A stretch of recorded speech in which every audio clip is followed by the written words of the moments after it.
Patch 14.3 is out onto the live servers, and we are seeing it in full swing in none other than Heartsteel Cup, the final Riot hosted cup of the entire set. And after this, we got regionals, and then we got worlds, and then that's it. Set 10's done. Remix Rumble is over, and we are bon voyage onto set 11. And now 14.3, you might think that there's not a lot of changes that happened inside of the patch compared to 14.2, and you might be right, to be completely honest. There's actually not too much that changed, but there is some stuff that did change that has shifted and impacted the meta in a way that has allowed more lines to come out of the woodworks, and we are seeing actually quite the balanced meta for a first time. The meta is actually in a pretty good spot. Like TFT, I've been talking to a lot of challenger players about this, but TFT's fun.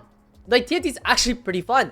If you don't believe me, just look at the stats. With the exception of Heartsteel sort of being overrepresented, with Ezreal being 4.6, Zed 4.5, Poppy 4.6, you have a lot of players who are trying to play the line because it is technically still the most S tier line. Just look at the stats real quick. Ahri 4.18, Akali 4.17, 4.4 TD Akali, 4.5 Blitz. It's slightly not that great, but like the worst is like Blitz. Right? Like 4.16 Thresh, 4.4 TF, 4.3 Viego. Like, sure, Zac is a 4.6, but that's because, you know, Heartsteel, Zed's 4.5, Ezreal's 4.6, Poppy's 4.6, all because of Heartsteel. We're in a really good meta right now. There's a lot of playable lines, a lot of standard lines, so they're only nudging the needle just a little bit, obviously, because we don't want the meta to drastically shift before any of these large cups. And there is rumors about regionals also being played on this patch, so we really don't want to shift too many things, but the meta is looking fantastic. In today's meta analysis, though, we won't be going over a lot of comps that are currently meta because the meta analysis from 14.2 actually still holds up. I looked over this last night and actually this morning just to double check, but everything in here still holds up. So Seraphine reroll is in here. Ahri Warriors, there's chapter markers in here if you need it. Executioner reroll / country. It's just like slightly worse, but it's still fine. It's still very playable. Country rerolls in here as well. Heartsteel, Ezreal, and Zed, as well as Olaf reroll and 5 EDM. I think the EDM line is just not nearly as good as I initially thought it was. It's actually just not that great. So I would kind of stray away from it. It's really not a line I would try to like angle into. I'd have to have an insane spot for it to even consider it. And then some Clement Twin Terror, and Clement, actually, funny enough, makes an appearance later today, but we will be talking about that later. But in today's video, if you want to go over any of those comps that we talked about in 14.2, feel free to check that video out, link in the description. I will keep you guys linked and posted. But in today's video, not gonna go over any of those. And first off, we're gonna actually talk about Riven reroll. There is a resurgence of Riven reroll back in the meta. The reason being is that Kayle got buffed slightly, and that slight nudge was enough to make this comp kind of good again, because Kayle is decently okay, and Mordekaiser 3's just always been good. So we're seeing a lot of Riven coming back into the meta. It's probably one of the stronger 3-cost rerolls. It's arguably one of the strongest ones. We'll talk a little bit more about that later. But once you have 6 8-bit, it's definitely like one of the best ones out there. Riven obviously really needs QSS, BTGS. You might notice the positioning looks a bit wonky on the board, and this is for a specific reason. When it comes to playing Riven reroll, you may or may not remember, but when it comes to positioning this board, you do want Mordekaiser to be solo frontline tanking for the board. So you kind of have him like solo frontline, and then Riven just comes here. The reason being is that if you have like something like, let's say like your Garen like up in the front, what ends up happening is that Riven will dash because of her edgelord, and then Garen dies too quick, and then Riven's the closest to the your opponent's carries, and then she just gets focused down. So positioning like this, I think Appy's was sort of the first one to really position like this.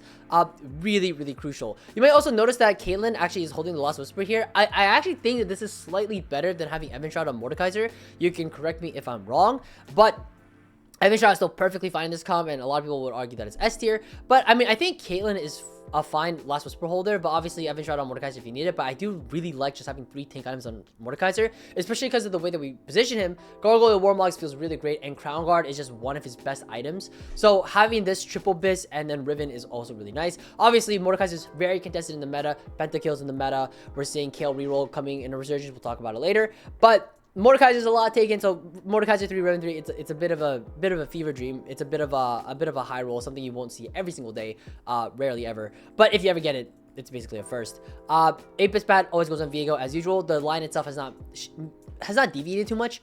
But yeah, that's basically it for this line. GS, IE, whatever. Obviously, if you don't get the 8-bit spat though, you just play the 5 edgelord version. Viego is your secondary carry, and Caitlyn is your tertiary. But obviously, play around your items. 5 edgelord, Kayn is obviously really nice, can hold the AP items in case you ever find like too many rods. Like you can't just build, you know, infinite crown guards and gunblades. So this is where it's at. Actually, funny enough, I've heard a lot of people talk about like crown guard Mordekaiser, like like triple crown guard Mordekaiser. You could. I mean, I don't know how good it is, but you could. Like, it's an option. I've only really heard talk of that when people get crown guarded specifically, but I'm sure it's totally fine. Something to consider. Next up, this is the spiciest one, actually. I maybe should have put this at the end of the video, but this is like easily one of the spiciest one. Is 6 mosher Urgot. Clement, like I said before, making a reappearance onto this channel, but I mean, bro's been popping off on Twitter. He's been posting so much really interesting content over on Twitter. So if you're not following him, please check him out. I'll link him in the description below. But he was talking about the King Crab reroll, which is a comp that has started to pop up on the Taiwanese server. Played with Submit to the Pit, so you just surround your Urgot. Secondary carry is Lux through Gnar, though Gnar and Jax is probably okay. Any mosher headliner is good. Best version of vertical moshers I've seen so far. And I like that he posted this because this is actually the 6 mosher variation with EDM. And I think this is the variation that people think about the most, but I personally don't think it's the strongest. I actually don't even think it's that good, to be honest. I think it's okay. Well, obviously, with Submit to the Pit is very good, but without it, this comp kind of falls apart. So I found this other variation, which is actually, this is with the stats. It's not a lot of games played, but this is actually without Jax isolated. Obviously with Submit to the Pit. Submit to the Pit, again, with any mosher comp, just really elevates it to like a next level. But without Jax still averaging a 2.9 with Urgot 3 and 3 items, and you could argue, well, maybe this is country or whatever. But I actually think that this variation is better. And this is the 6 mosher variation. This is again with Submit to the Pit or Gargantuan. I wouldn't really lean this line unless they got one or the other at 2-1 or maybe 3-2. Depending on if I'm like item carrying like an early Urgot. But this is the 6 mosher variation with a significantly higher cap in my opinion. The reasoning is because this variation actually allows you to play into Yorick. So this, with what Clement had posted, and this is, I'm not flaming him by any means, okay? Please don't take this the wrong way. But the way that he had posted this, it's sort of like Urgot. It sort of seems like the secondary carry is a little ambiguous. It could be Zed, could be Lux, could be Jax, depends on what you find. A lot of people think about Submit to the Pit with Jax 3, but I do think that you don't necessarily need the Jax 3. You can just play it with like Urgot and Karthus instead. And I would argue this is a little more consistent, at least from what I understand. It also lets you play emo for Poppy. So Poppy ends up being this super giga tank. If you know anything about Poppy, especially during stage 4, absolute fucking unit. Even during stage 5 can be like an absolute beast.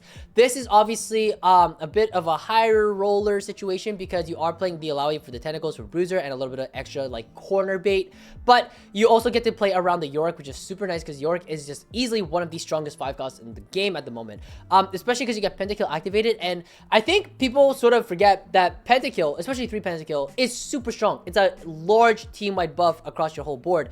So getting pentakill into your board, especially around melee carries, it's incredibly crucial for it to be competitive at the later stages of the game. I do view this board as like a very top contender for a potential new reroll deck, for lack of a better term. But please try it out. Let me know what you think. This is a little more theoretical. I've seen very little games of it played myself, but I've played it once and it felt decent. So, I mean, let me know what you think. I didn't get to play with, I think I played with Submit to the Pit, so I feel like it was a little elevated, but I also didn't hit, so it felt a lot worse than I actually thought it was. But it's still a very interesting board and a lot better than I think, than the one that Clement had posted. And also, you get to roll on 8.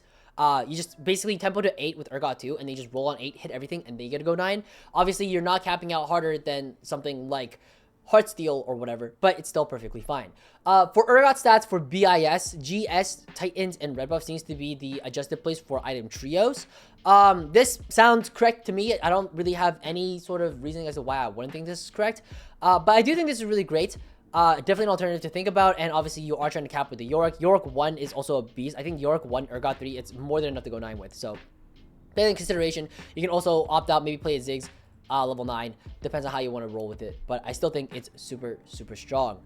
But yeah, moving on, Senna reroll, going into a sort of a tried and true reroll deck, something that we've seen pop up in the past, but it's sort of fell off, and now it's coming back because Senna Chosen was kind of dookie. It was kind of ass compared to everything else you could have hit. But now Senna's back in the meta. We are seeing 6 true damage Senna being a just really strong contender in the meta again.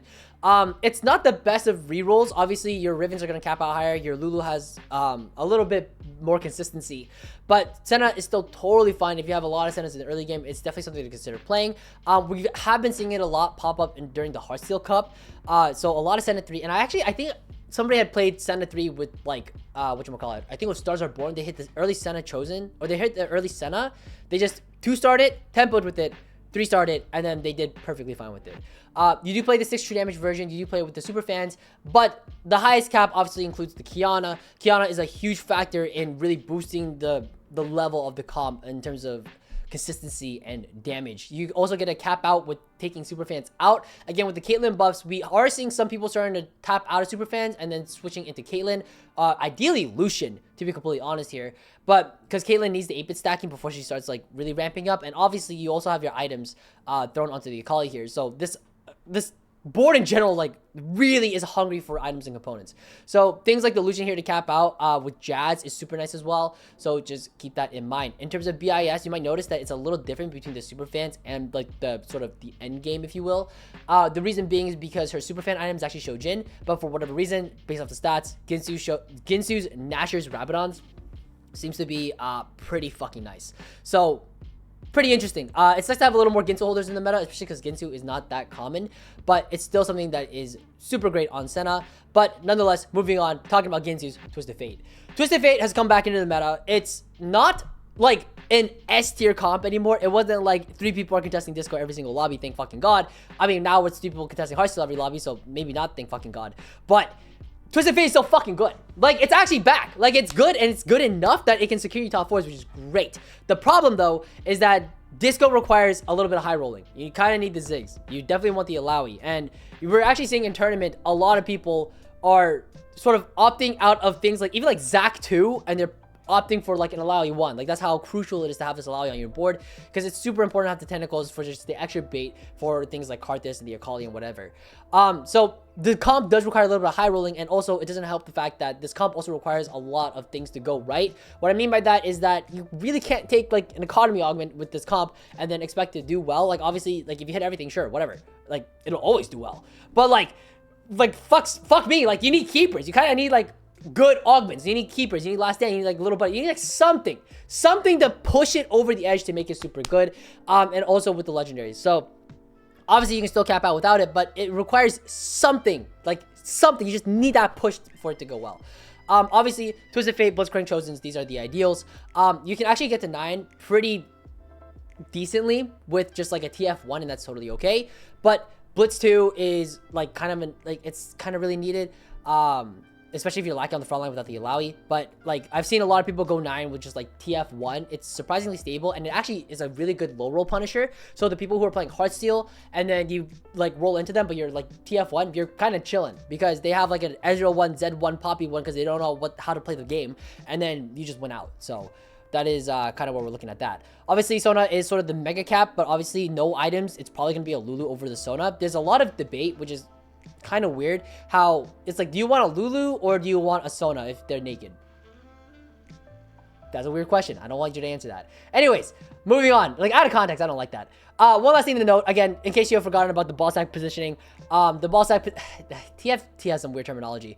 The ball stack positioning, this is just to counter things like the Riven, to counter things like Ezreal, because Ezreal does like to true shot barrage into like your whole fucking team, right? So for example, you're positioning like this, Ezreal just, if we just do a full board real quick, Ezreal will just ult from this side of the board and then just immediately clear your whole team, and then you're just sad and depressed. So, you know, just make sure that if you are positioning, scout your matches, make sure that you are utilizing this positioning in case you need it, just to, you know, help with the Riven and to help with Ezreal. The idea for Riven is just that Riven doesn't just dash immediately into your backline. For example, if a Riven is on the enemy team, Riven 3, it's on this side, it just kind of just dashes into here, just in a straight line, and just assassinates the Twisted Fate, which is not what you want. So that's kind of why this is here. Also, just because you, in any sort of like Riven matchup, you do want to burst down the Riven as soon as possible. So you got to like stack your carries a little bit over onto the left side here, and then just hopefully it just like, you know, target and shoots it down. But that's basically it. In terms of itemization for TF in particular, it's like very flexible. This is like easily the most flexible unit in terms of itemizations. You kind of throw whatever onto him and you're like, just take it, just take my shit. So you have Rabadons, you have Archangels, you have Gunblade, you have Ginsus, you have Shojin, whatever. Just make sure it makes like some level of sense. Like if you have like adaptive Shojin Ginsus, like it's gonna tickle, but it's not gonna do shit. Like we're seeing some people in Hearthstone Cup like itemize things like Shiv, Ginsu's, like GS, and you're like, okay, like sure, like it's gonna attack a lot, but it's not gonna do a lot of damage. Obviously tourney's a little different. You are playing for that HP preservation, but you get the idea. Like your itemization should eventually lead to like some level of damage, some way to get mana, whether that's attack speed or a mana gen item, plus like sometimes utility or more damage, or you know, the Gunblade is ideal. That's the big one. But lastly, talking about things just pushing the comp over the edge, Appy's played a really spicy Gragas 3 line with too big to fail on 4-2 playing this TF line. Really interesting stuff, and like this is a very like weird variation that happened to come out of the woodworks. It's just kind of out of nowhere. I'm probably gonna VOD review this game later on, to be honest, because I actually thought this was a very interesting and well played game by Appy's. But yeah, you always need that, like you need some type of a push to push over edge to make it that much better. In Appy's case, it was the Gragas 3 before he found the Alawi and etc. But really interesting, like 6 Disco 4 Bruiser. I think he was playing 6 Disco 6 Bruiser at a certain point. Really interesting stuff. But moving on, finally, Kayle reroll. This is sort of the, I would argue it's the strongest reroll comp currently. If you were watching the coach stream last night, you might have noticed that there was a Kayle reroll board that secured a top 2 that should not have secured a top 2. What the fuck was that guy's name? Billy can carry. That guy just like, he had like a Kayle 3 and like a Mordekaiser 2, and then it just kept scamming fights and scamming fights and scamming fights, and then he just went second. It was just like the weirdest, most like abnormal thing I've ever seen in tourney, but I mean, it worked. But anyways, talking about the line real quick, it's Kayle 3 and Mordekaiser 3. Ideally, again, Mordekaiser 3 is a Mordekaiser in general, very contested unit, so this isn't too often that you get to find it, but if you do get to find it, congratulations. It's usually a top 2, top 3. Obviously losing out to Heartsteel in most scenarios. Kayle is the primary carry. Ginsu's, Gunblade, Rabadons, I think is sort of the agreed upon general BIS. Things like double Ginsu's, Gunblade, things like Ginsu, Gunblade, Archangels, these are all acceptable as well. Viego does happen to be the secondary carry, things like Hodge, i.e. BT. He just kind of goes in there, just softens up the board, and then Kayle's just in there smacking her dick and just killing everything. So, yay. Mordekaiser, Gargoyle's double Crown Guard is sort of the quote-unquote BIS that I've seen. It's not statistically proven. It's me talking out of my ass, but I mean, hey, like it feels pretty good to me. There is some things to note though. The Ginsu's on Kayle is bugged in 2 ways, which is what makes this board slightly worse than it should be. The first one being that Ginsu's Kayle, the super fan, it will bug if you have a unit that summons onto your board. There is a very funny clip of Dish Soap somewhere on the internet where he was the one, unfortunate soul, to find the bug. Yeah, and he was like malding on stream. It was pretty funny. At least it was in solo queue, not during tourney, where he got ganked by a different bug, but we'll not talk about that in this stream. Anyways, Zed is the first summon. We're talking about Zed. Whenever he summons his clones, the Ginsu bug, it will auto reset. Things like Yorick, which is incredibly unfortunate, he summons the second ghoul, it will reset the thing. There is one other unit that summons units, I can't remember off the top of my head, but you get the idea. If it summons, it's Alawi, sorry. Alawi, she slams her tentacles, they revive, suddenly your Kayle Ginsu stacks reset. So it's really fucked up. So you're seeing a lot of people sort of play Superfan for the early game for that early Ginsus, and then eventually tech out of it, playing just vertical pentakill. The ideal in terms of a headliner specifically for Kayle, I would actually argue it's pentakill. Edgelord is, I would argue, significantly worse. The reason being is because Kayn is just a unit. Like Kayn is just like this 5-cost unit is just not okay. I think Kayn is in general really slept on, but especially if you have 3 edgelord in and you ever get to the point where you get to play around Kayn 2, obviously you're playing Kayle like a 2-cost reroll and then you're talking about Kayn 2, like it's kind of stupid. But you know, talking about max cap, Kayn 2 is just absolutely egregious. So in terms of max cap, definitely Kayn 2 is insane. He also is an insane pentakill spat holder, so you get to just drop the Karthus entirely. And this is probably the absolute max of max caps when it comes to playing around Kayle reroll. But that basically does it for this video. Thank you guys for watching. I hope this was helpful. 14.3 is honestly a fantastic patch. I hope you guys are enjoying it as much as I am. And hopefully we will see regionals. I honestly would like to see regionals on this patch as well. I think this patch is amazing. But yeah, hope this is helpful. Any questions, leave it in the comments. Let me know. And take care, guys, and happy climbing.